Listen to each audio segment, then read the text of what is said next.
This is your host, Jason Snellgrove, and I will be your guide as we journey down the road to pleasure hunt or hitting the long trail to those great comp hunts. This is the Coonhound Collective podcast.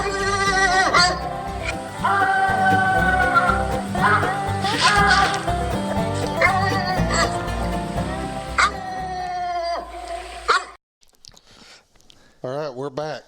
And when I say we, I mean we're probably not going to be talking about walker dogs this week, so Brett's back with me. These dogs are going to have some ticks on them that we're getting ready to talk about. Yeah, they are. Tonight. Yep. And... oh, I got to have that. And then another, Sunday?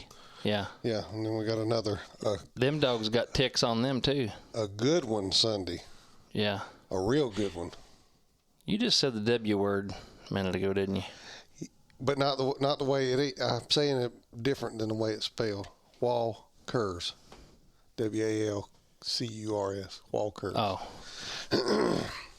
So. How much time we got left in the hunt? About 30 seconds. Listen. Nope, I don't hear you. Right through there.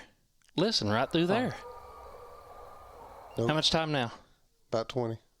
Listen, right through there. Listen, real good. You hear me in there, Judge? Sounds like a coyote to me. You don't hear me in there? Nope, sound like a coyote. That's yard dogs. Listen. That's yard dogs. Just barking. listen. You hear them yard dogs in there? Oh. Treat me right there. I don't hear you. How much time's left? Treat me right there. 5 seconds. Treat me right there.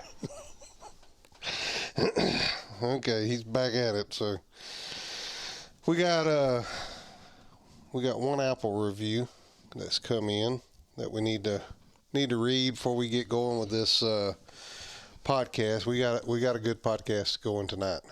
We're going to travel. We're actually recording this intro ahead of the podcast. We got to do a little traveling to get to where we're going tonight. Oh, it's going to be a good one. Yeah. I've been waiting a good 2 weeks for this one. You should be pumped up, ready. I am. You've been off for a couple of weeks. Up. I had to do one sick. You wait till me and him get together over there here later. And then you can be able to get a word in. This podcast will release Monday, which is, what date is Monday? The 3rd.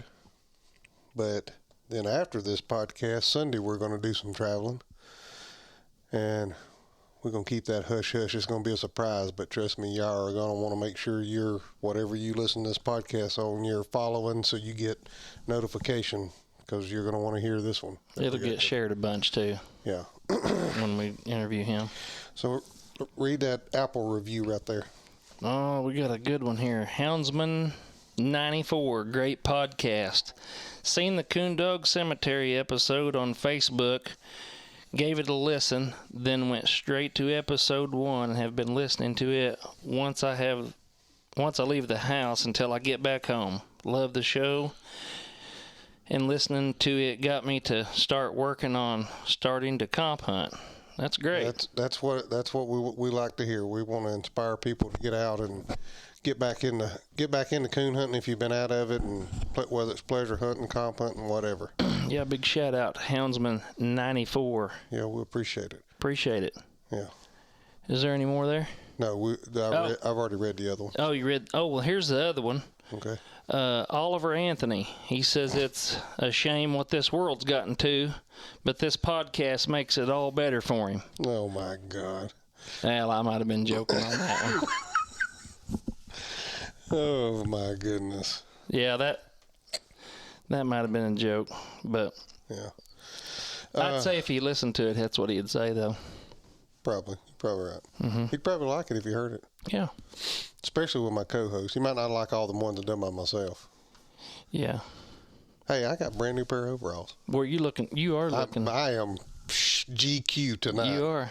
You run your thumbs through the and look, the top part of it instead of through holes. My Crocs. Oh yeah. I'm ready. You and about to say his name. Don't say it. He wears Crocs. We'll bring that up tonight. He wears Crocs too. Yeah. He coon hunts in them. Yeah, I know. He'll be in them tonight. I'm sure. I mean, we've had all this rain. It's wet. But he'll be in them. Yeah, probably. One good thing about wearing them things, they'd be easy to slip off and swim to dog if you had to. So. Well, I've seen him swim to several. Well, if mine gets out of pocket, I'll have one of you boys swimming to him because I'm not wearing Crocs. Let's see, has anything happened we need to talk about since you've been on? Nah, you said you've been... You missed 2 episodes. Did you listen to them at least? I did. I listened to them. Okay. They were pretty good. One I was pretty... I bit my lip a few times on that one. My tongue. I stomped the ground a few times, stubbed my toe. Okay. Yeah. Well, I figured that one would stir a few people up. Yeah. I agree with a lot of it, but boy, I was wanting in on that. I can't believe you done that without me, but I know you had to, so. Yeah. And then the other one, I was pretty puny, so. Yeah. Hey, we got some new equipment, and you kind of dancing around there. You like this a lot better, or? Oh, I love it. Okay. It's you awesome. kind of move around, kind of frees you up. Yeah, and I can lay down or whatever. I mean, that thing's, look how long that is. Yeah, I know. Oh, I love it. Yeah, new mics. I appreciate it. Yeah, makes it a little easier. Yeah. Yeah, so. Are you ready to get over there? I guess so. We can get stuff packed up and get on the road. And let's go. I'm excited to get over there and talk to him. Do you got snacks? Snacks? Yeah. I got all kinds of snacks out there. I'll tell you what I brought tonight. What? I didn't mention it before. Lipton green tea? I tried that stuff. I got it in the refrigerator cold. Well, you can have all that you want. I don't want none of that junk. I tried it. I can't do it. Oh, my goodness. But let me tell you something. What? Chicken and a biscuit. Chicken and a biscuit? A whole box of them.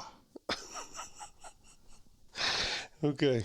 Well, I don't know how much coon hunting is going to get done tonight. It has been raining most the afternoon, and looks like it's going to move out, but we're going to go get set up and do this interview and hopefully turn the dog loose. I got my little handheld recorder just in case I need to. Oh, that'll be interesting. Sneak it in on you. It'll be good on him. Oh, do we need to talk about the night you took me trespassing? Hold on, I got something for you. Hold on. I don't trespass. Yeah, hold on. I got something for you right here. Do we need to cut our lights off? Is this a trespassing area? No, but they're going to see where we walk through this wet grass in this field. Do we need to run to them? I'm not running to mine, but... What the heck was Hold that? on, turn your light off. Well, they're not armadillo dogs. Hey, Russ has got an $18 dog lead on a $2 gate. Huh. Is them dogs split? Or are they just echoing down that hall? Not unless you own a coyote. That coyote's split. Hey, turn your light off. We might be trespassing. So if you come up here to go hunting with Loner, you might be trespassing a little bit. I put that together just for you. That little handheld deal is going to get you in trouble. That ain't good. You tricked me. All right, let's pack this stuff up and get on the road. Hey, you've heard everybody say, oh, man, I tell you, our dogs can't read. We had to go in there and get them. We turned loose where we could hunt. I promise. Yeah. We did. Yeah, okay. We didn't. Nobody shot at us, so we was good. Other than, hey, cut your light off over and over again. I can't believe you done that to me. Oh my goodness. All right, you ready to get on the road? Yeah, let's get out here. All right, we're out. All right, we have made the journey over here to where I guess we're at Purdy, Missouri. I didn't think we was ever going to get here. Yeah, I know you whined and complained for the whole 45-minute ride. Oh my God. Well, he's the first person I've ever seen take 4 hours to get from Hurley to Purdy. Yeah. Well, that's what I thought. We're here with Aaron Gamble, the 2024 Missouri State PKC champion, and amongst other wins. And we'll get your story. So let's start from the beginning. How'd you get into hunting? Well, my mom and dad got together. No, let's get serious here. I was 10 years old, roughly, or 11. A man named Blaine Lewis moved up above our dairy. Him and his wife had no kids, but he running dogs. And, of course, that was kind of coming to the end because too many people, and, it was just getting where they couldn't do it anymore. Well, he was friends with some guys named J.B. and Alan Conrad, Gary Burton, Johnny Jackson, which Johnny's my uncle. But anyway, they all coon hunted, so he started getting into coon hunting. And he'd give me a beagle, and that kind of got me into hounds. And then he had went down and got a dog named Boone, which was probably the last living son out of Lonnie's old hawk dog. He may not have been, but pretty close to the last one that it was out of him. And old Matt Pettit ended up with him. What was the dog's name? Boone. Matt Pettit had him. Yeah. Had a dog named Splinter out of him, I believe. What year would that have been? I'm just sitting there About thinking. 94. I remember, yeah. 93 or 94 is where that would have been. That name Boone rings a bell with Matt. And this was Danny Wilson made him a night champion. His name was Wilson's Daniel Boone, best I remember. That would have been his paper's name, I believe. Okay. and this you before we go forward, you grew up in Hurley. Yes. Okay. Yes. Yeah, go ahead. Yep. So anyway, Blaine actually had a dog originally named Goose. He's bobtailed because the car had hit it and busted his tail up. But anyway, he got old Boone because Goose was mediocre. So he come up with old Boone, and he had a brood female named Jackie, and he had a litter of pups, and he gave me a female. So that was my first hound. I was 11 or 12, I guess, 10. And I took her everywhere I went. She wouldn't go hunting a lick because I'd packed her everywhere. Basically, I made her a lap dog. But I didn't know. I just a little old dumb kid taking my dog, because I went hunting every single day with my BB gun. So anyway, we done that, got to hunting her, and she wouldn't turn a tap, wouldn't leave. And Blaine told me several times, he said, she's a lap dog. But she would not go. We put her up into heat. She'd come into her first heat cycle, and we put her up. And I don't know what that done to her, but when we brought her out of the heat, she would go hunting, was quickly running and treeing. You know what I'm saying? I don't know if it broke her psychologically, not being around me for 3 weeks, or if it, just matured her hormonally. I don't know.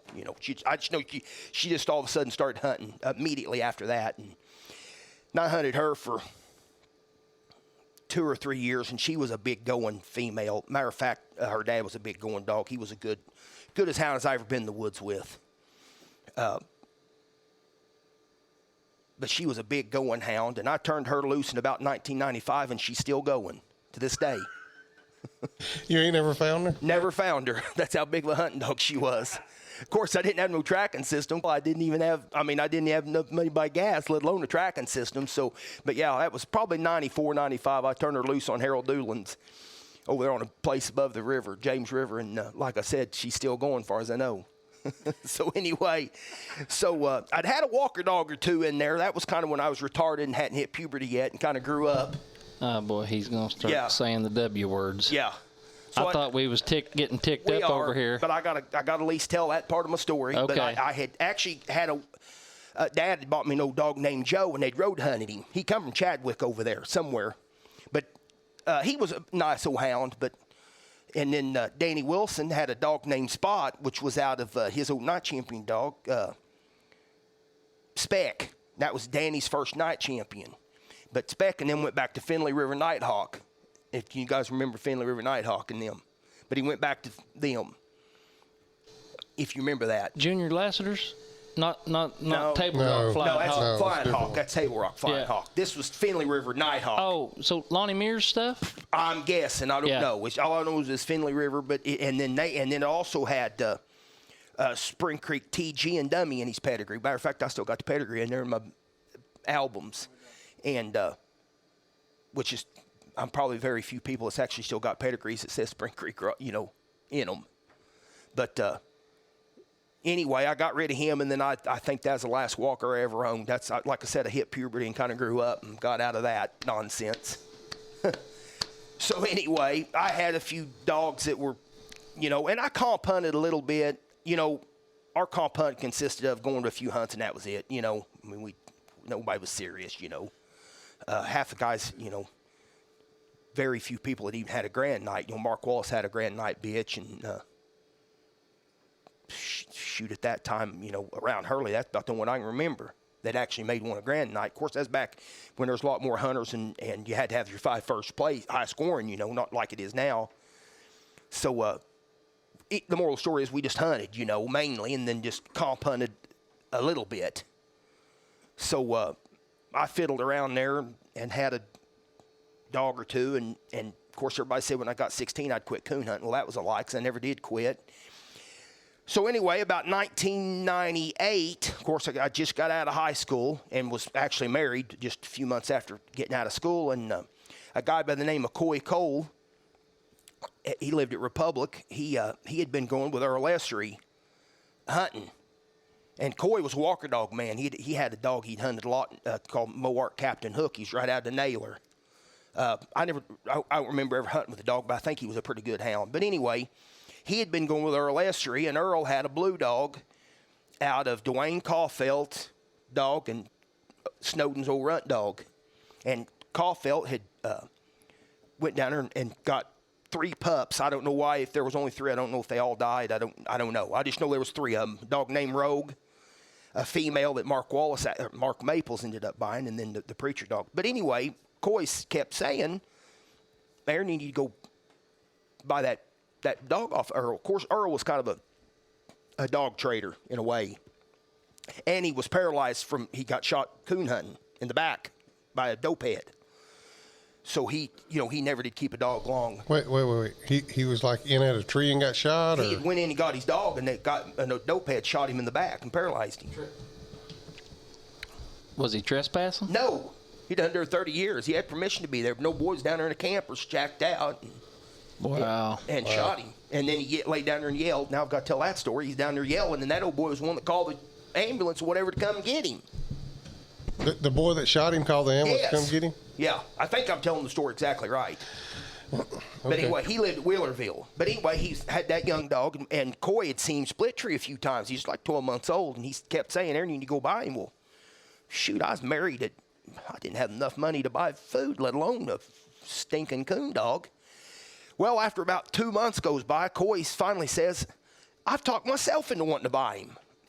So we went over to Earl's, and Earl had him out there in a pen. Didn't even hear him bark. He was in a pen, and Earl said I want $1,000 for him, which now that don't sound like nothing. But in 1998, when you're just married, it's a lot. Oh, yeah. And, sure. of course, dogs hadn't really started selling for big money yet anyway, But $1,000 is pretty good for a 13-month-old dog, especially, like I said, when you're flat broke. So anyway, Earl said he'd take $1,000, and Coy had a tracking system, no beep, telemetry system, and I didn't have nothing but a 270 Weatherby, Mark V 270 Weatherby I'd bought before I'd got married. So I went to Spokane and sold it. So Coy had 500 in him, and I had 500 in him, and we got him, and I started hunting him, and first time or two I took him, he wouldn't hardly hunt by himself, but it wasn't long, he took off, it wasn't no issue. Very good hound. If I knew what I knew now, I could have won a lot more with him. Plus, I got more money now, too, so I could have pushed him better because I didn't have money to push him. But me and Coy and Mark Maples would go hunting, and the only reason I even got to go to a few of the hunts was Mark would pay for the gas and motel, and I just paid my entry fee and my food. If it wasn't for Mark, I wouldn't have went to any of them. So I got to thank him for that. Because, like we went to Albany, Georgia to the Winter Classic with him, and then we hunted the Sunshine Jamboree. That was the same weekend. We went to McAllister, Oklahoma to a 2,000 added.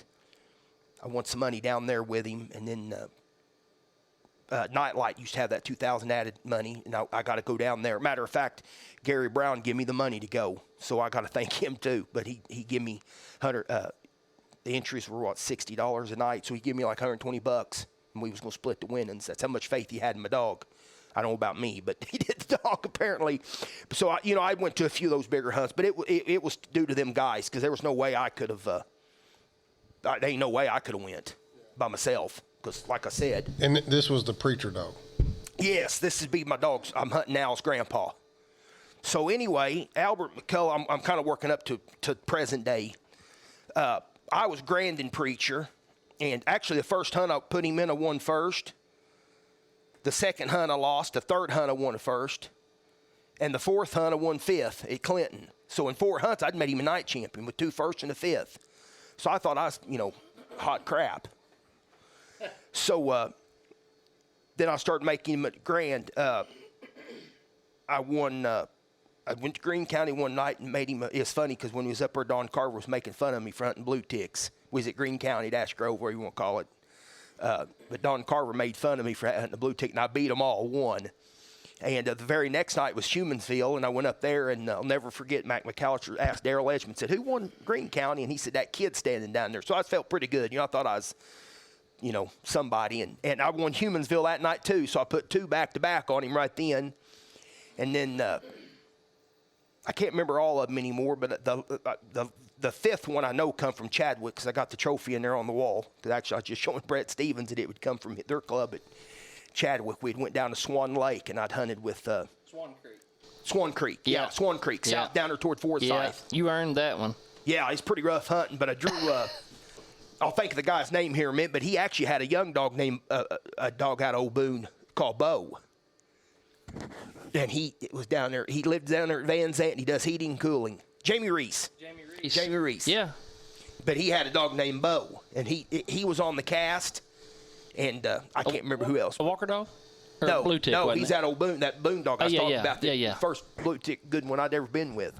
So that was kind of neat that I was with a young dog out of him, and made him a grand night that night. And so anyway, but about that same time as I was granting him, Albert McCullough, which lives down here by Shell Knob, had a bitch named Boston Mountain Gypsy. And Gypsy was right out of White River Sugar.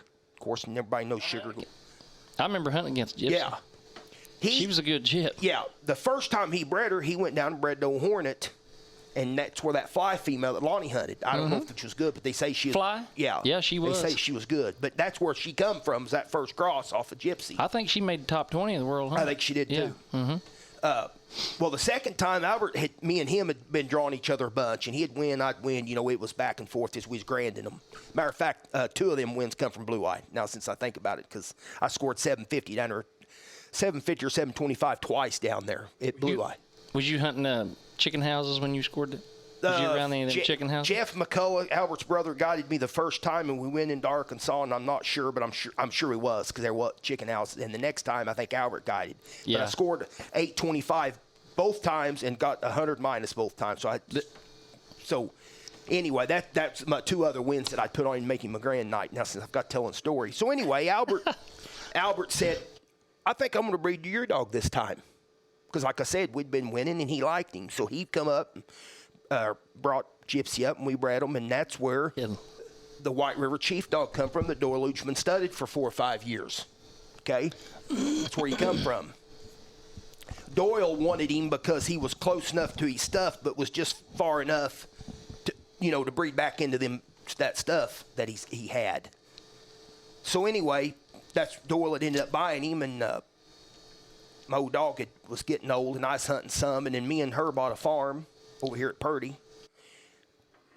And anyway, we moved over here, and I was hunting a little bit, but I didn't know where to hunt. And I was driving an hour to work every day, so I wasn't hunting that hard with him. And then he'd started coughing, and he'd come find out he had congestive heart failure. So he died on me, and I went and bought a dog over at Seneca from some guy or two. They weren't worth drowning, really. So anyway, I called Doyle, and I said, I want something out of old Chief. Where's he at? Well, he was in Texas, just north of Shamrock, Texas, which is back this side of Amarillo. So I went down there, and that old boy had a dog, and I bought him and brought him up here. And he was all right. Well, he had another dog in a pen that he was scroungy looking. His eyes were a little bit light, and his face was half, instead of having a full black head or whatever, half of it was blue and half of it was black, so he had a half face. But he was 11 months old, and he wouldn't sell him to me at the time. Well, a couple weeks later, he said, I'll sell him to you. So I drove back down, all the way back down there, 8 hours, and got him. And I really liked the dog. I got him run over when he was about 3, but anyway, he was a good hound. That's the one I won 6th at the Oklahoma State hunt, and then I won 1st the next year in there. So anyway, I could have went big mouth, way bigger mouth than dog I hunt now, and good hound. But he got off. We had a storm, and I guess lightning hit the tree out here, and he ran out and broke off. And I found him 3 or 4 miles over on a dirt road, run over. The next day, somebody called me, which I'm still sick over it. But I had, about the same time, I had got a female out of Northern Blue Dancer, which is Ron Taylor's, goes back to Northern Blue Levi. Northern Blue Levi's out of Jet 5. Taylor had Levi, not Dancer, Bingo, and then Dancer. And Dancer, he'd won second at the World Hunt and won the Triple Crown that same year with him. But Corky Burks had a female out of him, and I wanted her, and he said she's just a brood bitch, and he said he'd bring her up if I'd pay the haul fee. So about this time, I got my rock dog. He brought me this female, and I had ended up buying half of O'Chief from them boys in Texas, Tanner Collins and Tyson. Tanner, Toby. Am I getting their names right? There's Tanner was the boy, and then Toby was his dad, and Tyler was the grandpa. And they all hunted blue ticks. But anyway, I went down there and ended up buying half a Chief and had semen stored on him. So anyway, we AI'd the Northern Blue Dancer female, and I got 9 pups, and that's where my dog I've hunted now come from, out of that AI semen. I'll be done. And there was a couple good ones in that litter, but my goal was I had AI'd her. Well, I was going to breed her back to my rock dog that had got run over.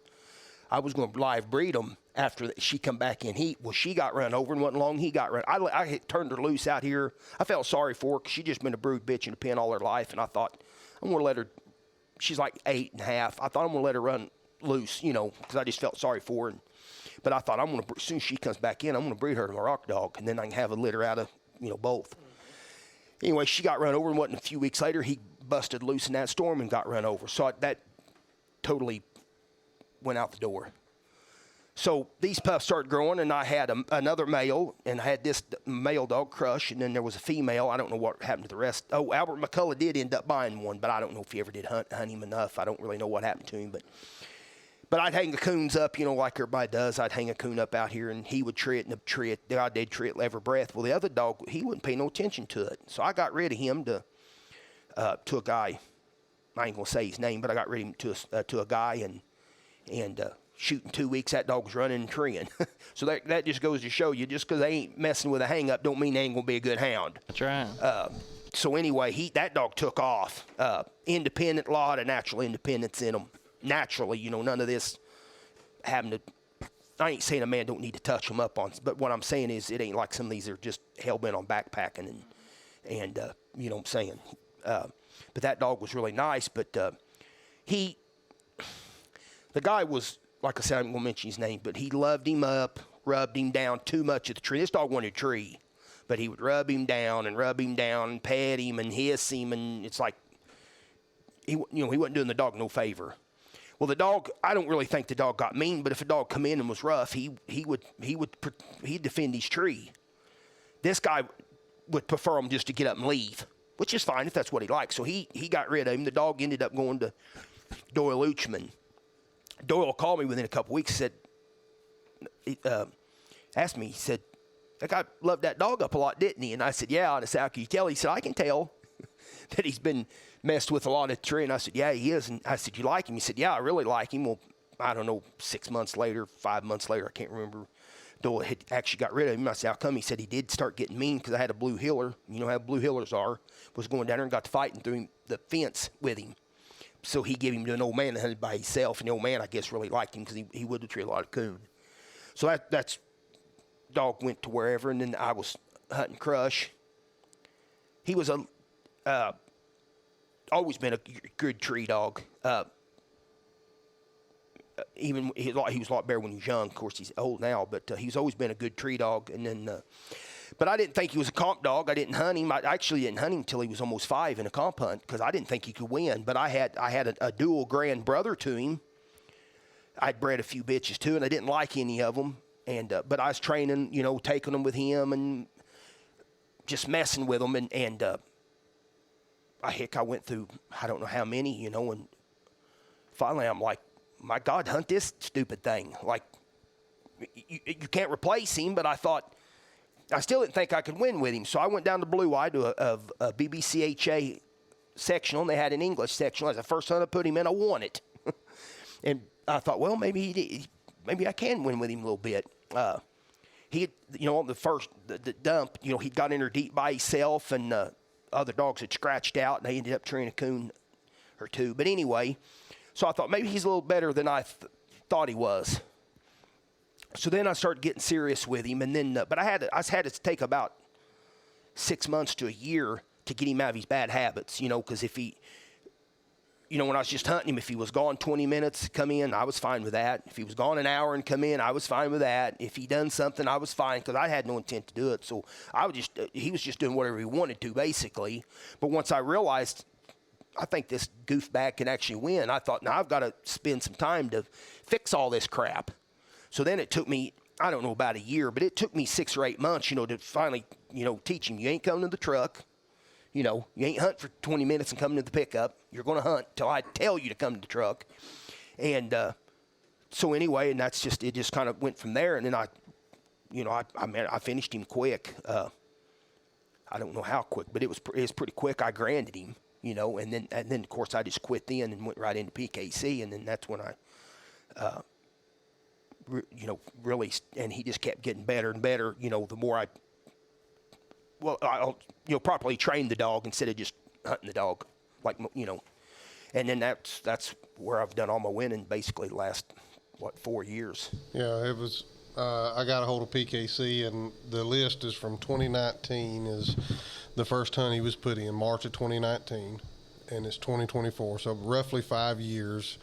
He's won 70-something cast. So you play second with him at the truck hunt. Yeah, I got to go to the senior truck hunt. And you've been twice with him. I've been twice to the senior truck hunt. I'm not for sure. Somebody can correct me if I'm wrong. I was talking to, I think it was Cheyenne Cummings. I may be the only blue tick that's ever been twice to the senior truck hunt. Yeah. And then one second, too. Yeah. It was kind of funny because I didn't even know that the first year I'd got in at large ticket, I didn't even know what it was.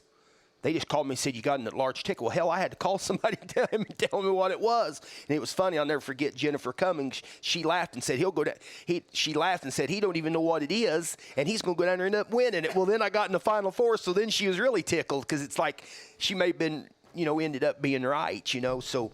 And that was, especially from where we live up here, that was some pretty rough hunting as far as water and stuff that year. We hunted in water like I'll be honest with you. I drew out with a dog from Alabama. Now I've got to tell the story. I drew out with a boy from Alabama and a dog from Ohio, and there was water everywhere.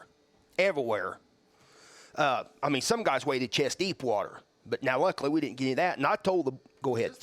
Was this the first time you went? Yes, this is the first time. This was in Dumas, and they had a bunch of rain. Okay. But that old boy got out and said he is from Alabama. And I thought, well, I'm screwed. Because I thought, hell, this guy's dog, they live in this stuff. I thought, there ain't no way I can win this. And I even told that kid, I said, I don't even know if mine will tree a coon in this stuff. And I was being honest. But we sent in, and the dog from Ohio wouldn't even go in the woods. Because there was water, 18 inches deep. He'd go out in the fields and run around. He wouldn't even go in the woods. But now, I know the dog could win because you don't just show up to truck hunt because you're a loser. You know what I'm saying? Yeah. Oh, yeah. So anyway, I knew he was a winner, but he would not go in that water.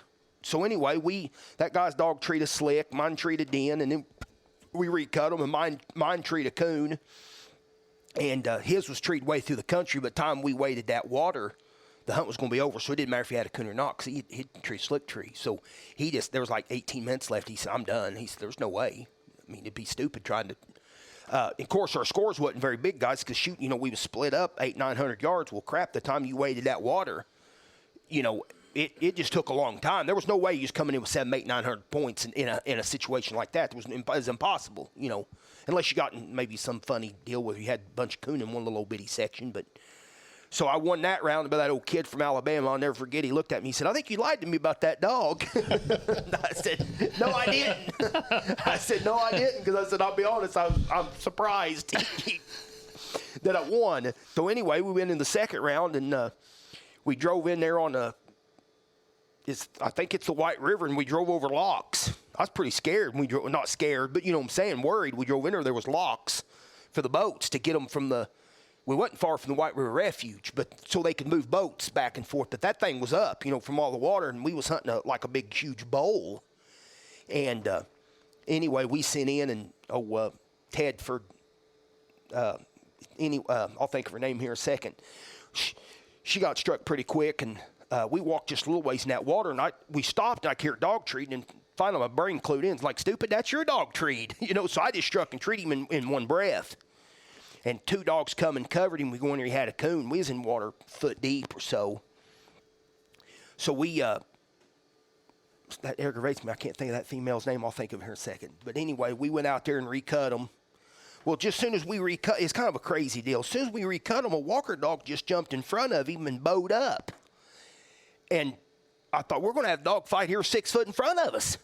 Well, my dog just turned and went right back the way we had hunted, which kind of hacked me off because I thought, we've already been through there. I wanted him to go in the new country, to hunt. Maybe we treat another coon. But he just turned him right back in for that dog bowing up at him, so whatever. But it worked out because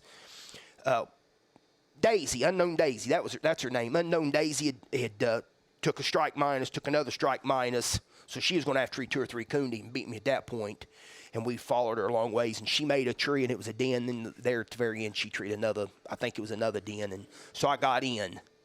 So that's how I kind of got in. It wasn't very action-packed, but it worked out in my favor. And then the Friday night we hunted, and we hunted with just it was a good spot, but it was kind of crazy. We drove over a 70 or 80-foot levee over the top of it and come into some timber in between the Mississippi and this levee. Now, let me back up. This ain't actually, the Mississippi made a bowl.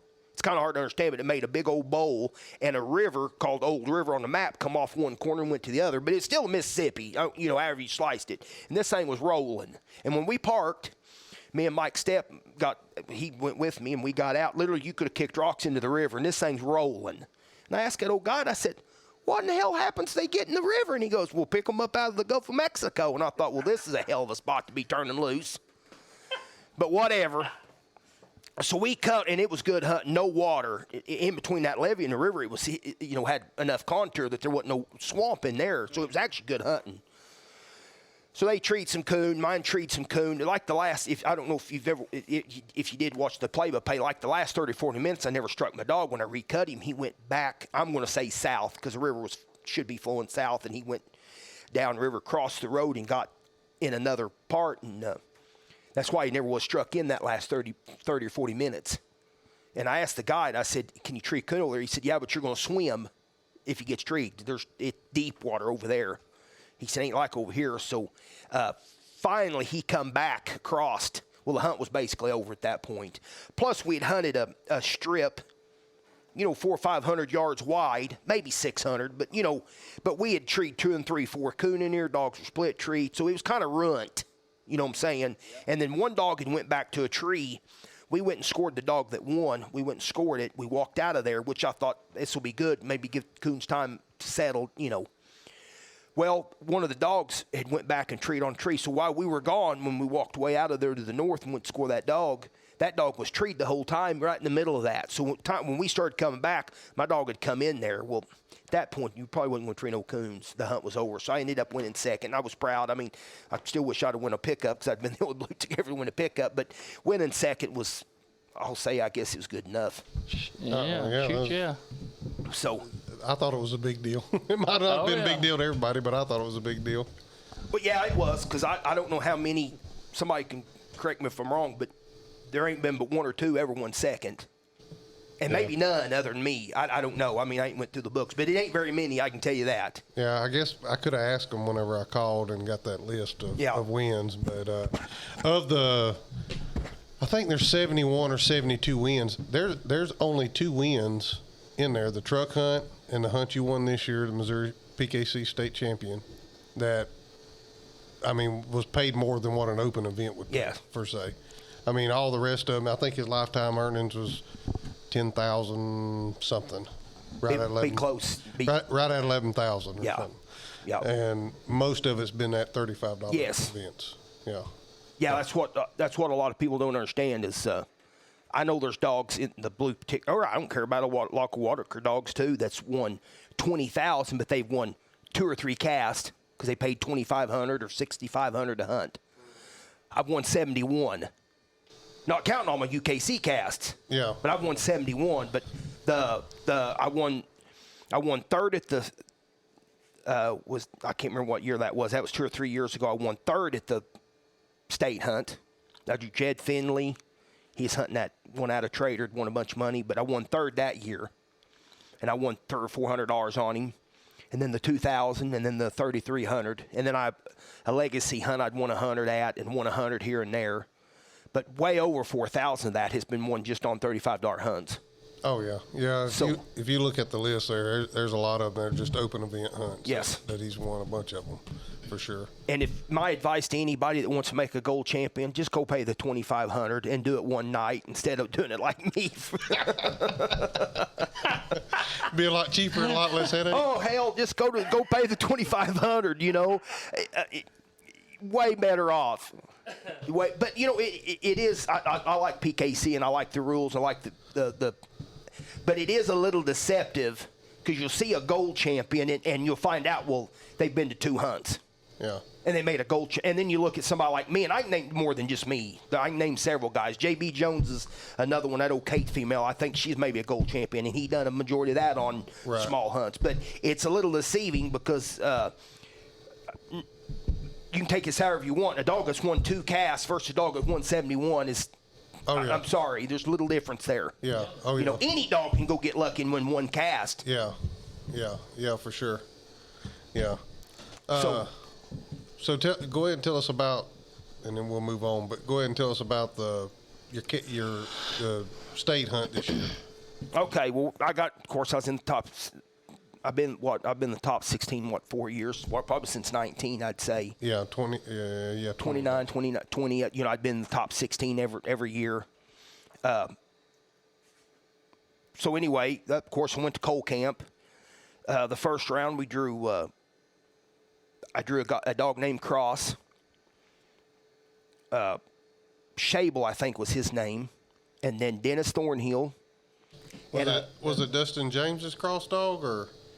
The dog was named Cross. He was crossbred. He'd won like $60,000-$70,000. Blue tick dog? No, blue I don't color? think so. Oh. This dog looked like a crossed-up Walker dog, maybe. I didn't pay that much attention to him, but he wasn't I think this dog was a guy named Shable owned him. Okay.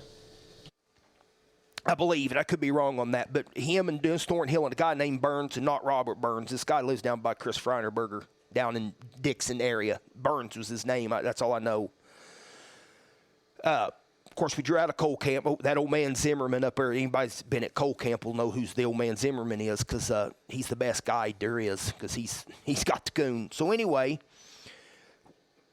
we go out to a section. They was already struck on the leads when we got there. I mean, they was already struck. You could tell, you know. We cut them. They go across cornfield, a cut cornfield, of course, and just as soon as they hit the ditch, the cross dog gets treed, and to the right, the Burns guy dogs gets treed, but she's down the ditch some.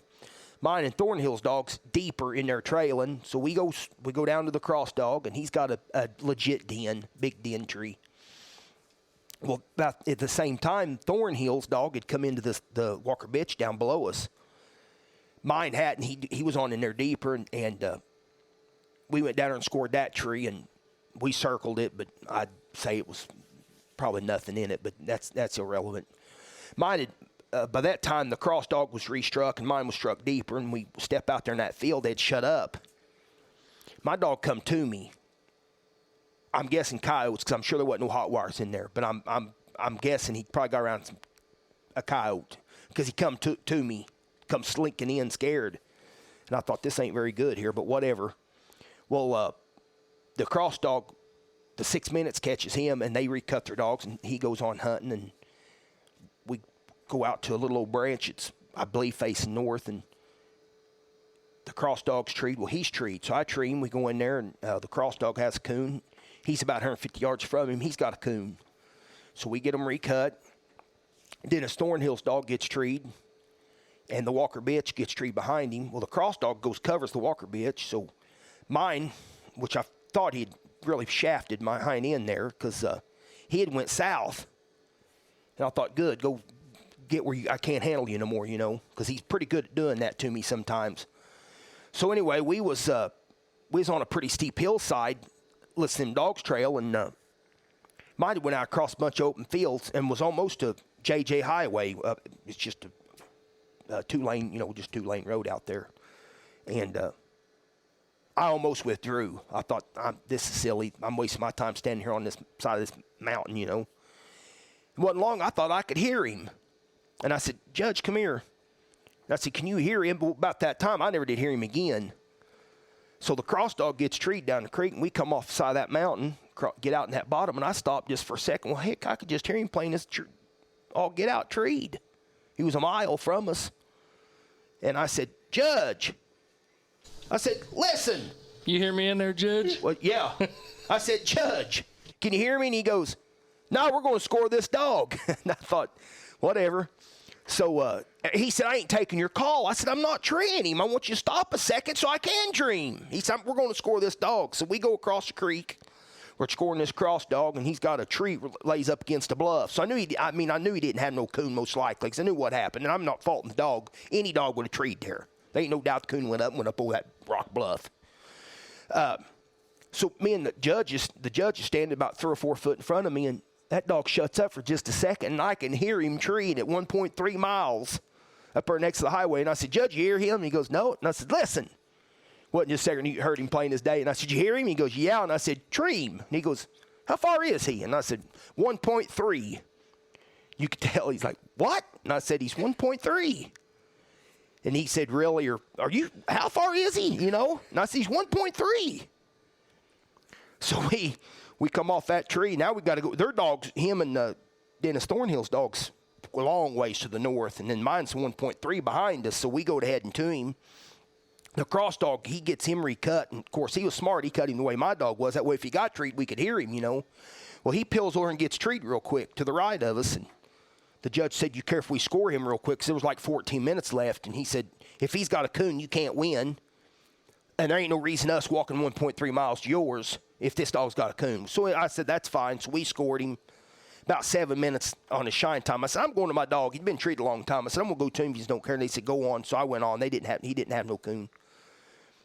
Big tree. May have had one, but we couldn't score it. So anyway, we walk over a mile to him, and he was treated. And as I was coming into the tree, I could see a coon about 200 foot from him down one time it was a fence row, you know. And I thought, God, I hope you didn't miss that stupid coon. I thought, surely you didn't miss that coon, you know, because he was looking at me the whole way across that field. So them guys come up there, and they said, go ahead and shine the tree. I no more throwed my light up and squalled. I bet I found that coon in 2 or 3 seconds. That thing looked at me, you could see its whole body. So that's how I won the first round. So the second round, I drew Heartland Bonnie with Zach McBee and Robert Burns and Propane Jane. So yeah, you didn't draw no slacks, because the first round was the Bunny Dog with Jeremy Burns, the Mac Dog with Thornhill, and it was Dustin James and Cross. Okay, it was. And then you, and then the second round was it just a 3-dog cast? Yeah. Okay. So we went into the second round, and McCubbins, I think's how you say his name, he guided us. We went over to some of his family's property, and we seen in. And Zach McBee, when they hit the timber, his struck and mine struck. He took first, I took second. Propane Jane went right and struck and got out there and got treed. So we headed to her and was shining the tree. Well, as we shined her tree, I could hear mine treed about 500 or 600 from us. And I asked Chris Freinerberger, was the non-hunting judge, I said, you hear him through there? And he said, no, I don't hear him. And we shined there a little bit longer, and when he got to the other side of the tree, I said, the dog, Jane, kind of shut up for a second. I said, you hear him? He said, yeah, I hear him. I said, tree him. So we come off of her tree. It was a circle. So we come off, we went to his, and I'll be honest, when we got there and we kind of looked for a second, it wasn't that big a tree. I thought, I don't see no coon. This is going to hurt, you know. Not that they was going to minus it, but I thought, I needed a coon. Wasn't long there. Zach McBee said, they found your coon. I thought he was lying to me. I said, what? And he goes, they found your coon. And I said, really? He goes, yeah, they found it. And I yelled over there. I said, you guys find that coon? And Robert Burns said, yeah. I shook this vine. It looked at us. And Chris Feinerberger had seen it, so I got plussed. So about that same time, there was a female treed south of it. Or I'm going to say south. I don't know what direction it was, but I'm going to say south. Was treed. Well, Zach McBee trees. All of a sudden, he takes off. I went ahead and I got mine recut. And me and Robert Burns and Chris Feinerberger's headed south. And I said, what's going on? And they said, we're going to this dog. And I said, well, whose dog is it? And he said, it's Propane Jane. And I said, well, I thought Zach McBee treed. What I didn't realize was Robert Burns had treed Propane Jane, because they was over there on the other side. So all I seen was Zach McBee leave, So I thought I thought it was his female. So anyway, we go to her, and she had a big old crazy tree with a walnut tree growing in it and didn't find nothing. So we go to walking back north. We cannot hear Bonnie. And we walk, and we walk, and we walk, and we walk, and we cannot hear her. Finally, we get up there, and I hear mine struck, so I struck him. Wasn't long he sat down and got treed, so I treed him again. And as we was going, it wasn't long, we could hear Bonnie behind him. Of course, the non-hunting judge went with him, so she's already handled. It wasn't like we could put the two or anything on her, because she'd been handled.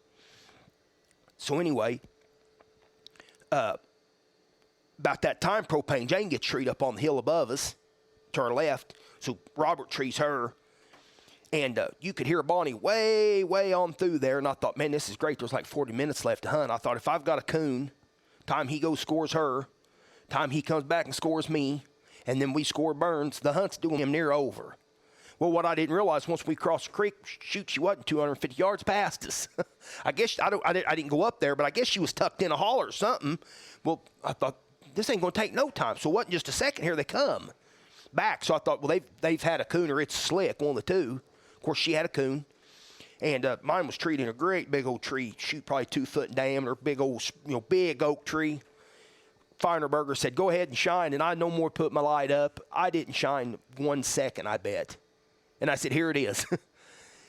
So, when that happens, normally, it's meant to be. You know what I'm saying? When you find a coon literally in 1 or 2 seconds in a big tree that a coon could have not been found. Mm-hmm.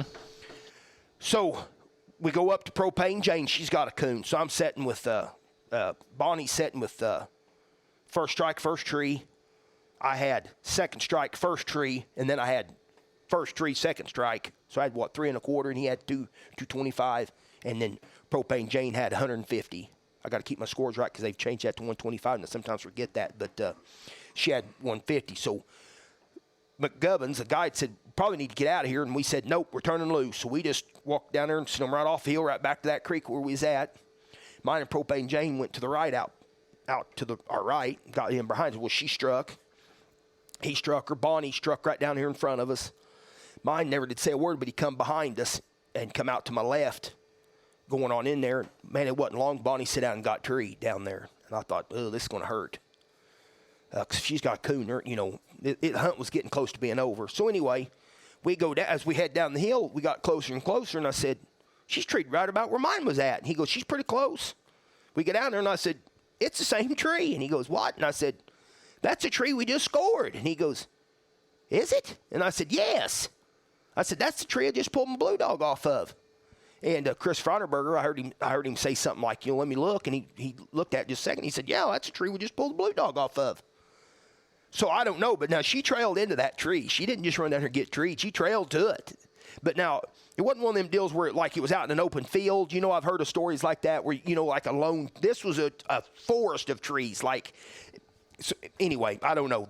She went and got treed on that tree. So we didn't even shine it because there wasn't no reason to.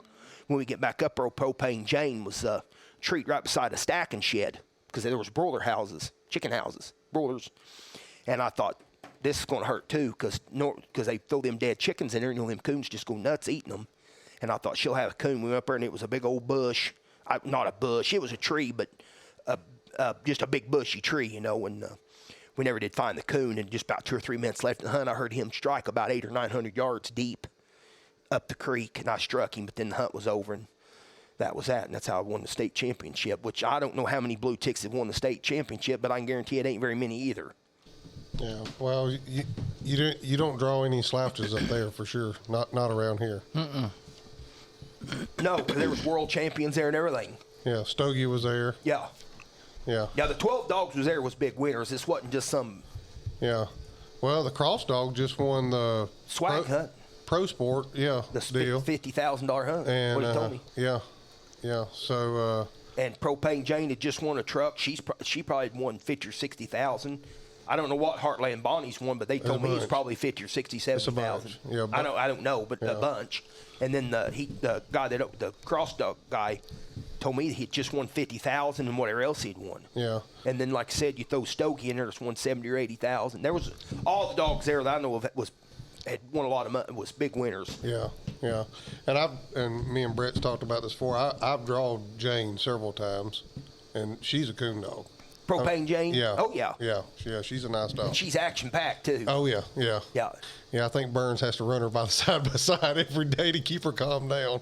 Yeah, she's action-packed. That's fact. Yeah. He'll even say she'll be treated 15 minutes every single time. Yeah. Best I can tell, right or wrong. Yeah. Yeah.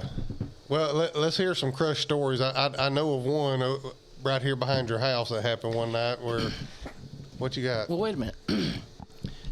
Didn't crush. We didn't talk about any UKC wins. You got some big trophies back there. Well, the first hunt I put him in was the sectional, and I won it. That would have been in 18. Did we talk about them? No, we ain't talked about That's what them. I thought. No, the only thing we've talked about is PKC. Yeah. But we were just talking about the green paper. Yeah. Of course, we ain't even talked about all them either. Yeah. Yeah, that's true. But anyway, I won. I went to Blue Eye and won a sectional, and then the Show Me Breed Showdown. That was put on at Wentworth, and that was a blue tick, an English, and a redbone sectional all in one night. Mm-hmm. It was kind of neat. We done it for a few years, but then people got where they wasn't coming, so we just quit it. But I done it. I won it twice. Oh, and then I went down to Podo, Oklahoma. A boy, Israel Hughes, called me one time and said, let's go to Podo. And that's when he wasn't even grand yet. And said, let's go down to Podo. They're having the Smoky River Memorial. And I said, let's go. 3 hours. So we drove down there, and I won it. Won King of the Hunt down there on that hunt. And then I went to Gravett and won second in an RQE. And qualified me, of course, for the UKC World. And then we went to Seneca for the zones. And Friday night I got in, Brett, like we said. And then you got in Saturday night of 18. And I ended up being high-scoring blue tick male at the 2018 World Hunt with him. And I drug my feet on the last coon we treated, and I should have gotten the top 20. But, of course, everybody can say that when you go to a coon hunt. It woulda, shoulda, coulda, you know. Mm-hmm. But if I would have treated him like I should have, I'd have got in the top 20 with him that year. And then I went to Gravett again and won another second in an RQE down there. And then I went to Palmyra to Blue Tick Days. And I was the only dog on the cast this tree of coon that round. And that was Phil Vogel and one of them females he's got. It stormed on us. But anyway, he ended up being the only coon treed that round. But that was the first year they had done, they had took the top 16 winning blue ticks and had a special hunt. And I got to go to it because I was in the top 16. That was at Palmyra. And I won the first round and ended up winning third overall. I thought third, yeah. And then I ended up winning the cast the next night in just a normal hunt. And I don't think we ended up hunting Saturday night. And then, of course, I ain't hunted. And then my buddy, he took him to Autumn Oaks this year, and he hunted him 3 nights, and he won his cast every single night up there with him. We didn't have enough to get like the Sweet 16, but he did win his cast. John Stibe is the friend that took him. He didn't have nothing to hunt. His female had pups, I believe, and he said he'd never been and wanted to go. Could I take Crush? And I said, yeah, I'll take him. But I know he won 2 nights, but he said the other day, if I heard him right, that he won 3 nights with him. Every night he hunted with him. And I know 1 or 2 nights he was on no dog could even treat a coon up there, but he didn't have enough to get in the Sweet 16. So he actually made him a grand night too. And then I'd won a cast at the Winter Class. I won my cast down at the Winter Classic one year. That was one. I think that was one of the ones after he had been a grand night. But he's a grand night too. Of course, I don't hunt him. I ain't hunted him. I did win my cast in the RQE at Aurora, and I didn't even go to zones. Matter of fact, 18 was the only year I've won 3 or 4, or placed in several world qualifiers, and I ain't even went.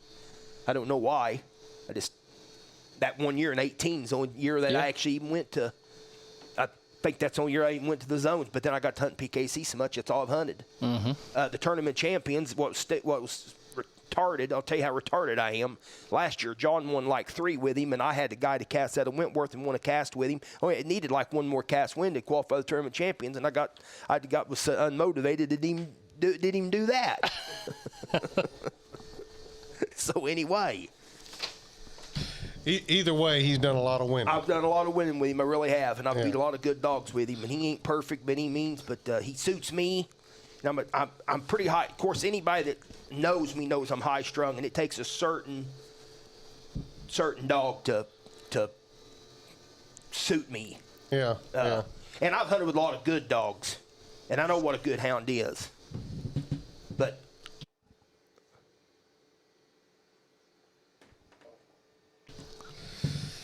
yeah, so me and you drawed out a bunch together, and I've seen him go several times, competition hunting and pleasure hunting, and he's definitely a coon dog. And I don't know, I've been with a few Blueticks, but he's probably the best one I've been with anyway. And that might not be saying a whole lot, but he's definitely looked good the nights I've been with him. He normally does. Yeah. He normally looks pretty good. He can get out of pocket once in a while. That's kind of the biggest thing. Yeah, but he's got a big enough mouth if it ain't too bad. You can got a lot of hunt. Yeah, he does. Normally does.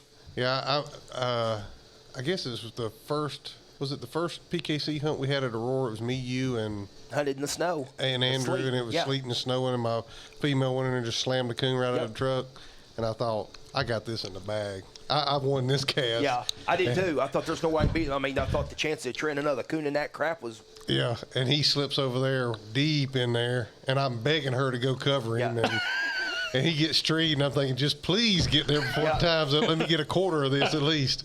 And I'd be dogged if we didn't have a coon on the outside. Sure did. Yeah. Sure did. Yeah, that was a horrible night. It was cold as hell, and the winds blowing. Yeah, when you treat the coon, I thought, I'm screwed. This is over. Let's go to the house. And I don't know why the coon were moved, but they were. I'll tell you the best ones when I had Lane Denny and Tyler Compton, and Lane had Shot and Tyler had Jenna, and we had a hunt at Wentworth. Guys, and it was the trees were humped over from the ice and snow on them, and the ground was covered in ice and snow. Well, the first round, everybody hunted up there. Half of them I don't even think got struck. I mean, it was just stupid. But it's one of them deals where you think, well, I'm going to go over there because nobody will be there. And then come find out everybody shows up because everybody thought nobody. Well, he had like 12 or 16 dogs show up there. Yeah. Well, it's stupid to be out hunting, but whatever. But like I said, that's what them guys get to thinking. Ain't going to be nobody there. But I had brought, the first round, I'd brought a cast back down here on the creek. But the creek had warmed up about 100 foot wide off that creek. And Lane's dog treated 2 coon and dens, and he squalled them and seen both of them. I tell you how lucky he is. But mine and Cheyenne's tack dog that died on him down there in that one hunt had got up in the timber, and well, you wasn't going to treat no coon up there in that timber. If Lane's dog stayed on the creek where he should have. Yeah. But the second round, me and Lane and Tyler drew up, and we hunted up there north of the club, in between the club and Interstate 44, and it was stupid. It was cold. God, it was brutally cold. And mine got in there and got showing treed. But you couldn't hear him. I thought, like 500 or 600 yards. And I thought, what the heck's going on? He's treed. I know he is. We finally get out there close enough you could hear him. But I guess there was enough snow and ice on them trees that it was just, it was like a dampener. A dampener. Yeah. You could, well, I hear him. So I strike and tree him. And we go to him. He's treated this is one of the best hunts I ever won that I liked winning, It was a snag about 12 or 13 foot tall with not a limb on it with woodpecker holes in it. And Tyler Compton, he walked around the deal. He says, my God, he's got it. And you could see it in a woodpecker hole. That's all it was a big, one of them big old pileated woodpeckers, how they'll peck a big. You could see that stupid thing laying in that tree. And I said, guys, I don't think that coon's ever been out of that tree. And Tyler said, I think you're right. I don't think the dog's ever been out of the tree. But he was the only dog that treated a coon up there that night in that snow. Garrett Miller and Cheyenne and them was just north of us a mile, and their dogs never even struck. They never even struck them in. Yeah. And he treated that coon in that freaking deal. I may be, you can't never go up there and ask that coon if he had been out, but I'm going to say he winded that coon in that tree and found him. Yeah. Well, I can tell you one thing. Old Crush has got a nose on him. He's got a big old mouth, and he's got a lot of hunt, and he's bred right. And I don't own a blue tick. But I can tell you right now, I had a blue tick female. or if I had 2 blue tick females, I wouldn't drive over here with you, Jason, because it'd take us 2 weeks to get here. They'd be out of heat time he got them here. They'd be out of heat by the time they got here. Yeah, so I'd probably bring myself, but I'd be bringing both of them gyps over here, and I'd be breeding them to crush. I guarantee you. I've tried to study them a little bit. I don't want to be a stud dog owner per se, but I would like just a few bitches to have some blood to keep going with. You know what I'm saying? Yeah. I've got him stored. I've got his dad still stored, and it's funny. I just can't. The blue tick guys I don't know what's wrong with them, but they're really cliquey. Which they tell me the plot guys and the red bones are kind of the same way, but I can't beg or borrow them to come and breed to him. Them English guys are like that too. Is that what they are? Maybe they are too. But it's like Hey, if you're gonna hit on that, you can just hit on all of them. the water dog guys ain't as bad though. No, probably not. Well, there's a lot more of them to choose from, so I mean, somebody's got to be able to get along. They breed the winners. You know, if somebody's winning, they'll breed to it. Oh yeah. Where the blue tick guys are, I don't really know what the deal is with them. They're really weird. You know, Big Country took off, and rightfully so. But guys, they bred about as many Walker Coons as blue ticks. Yeah. I mean, that don't even make sense. Yeah. You know, it's just kind of weird. It's I don't know what their deal is. You know, it's funny. I get on Facebook. Now I'm going to complain about the blue tick guys a little bit. But you get on Facebook and they talk about, you know, I see posts all the time. Why can't we win the world hunt? Well, I'll tell you why. Stay tuned for part 2 if you want to hear what the blue tick breed and Aaron's word can do to get to the finish line of the world hunt or a big event.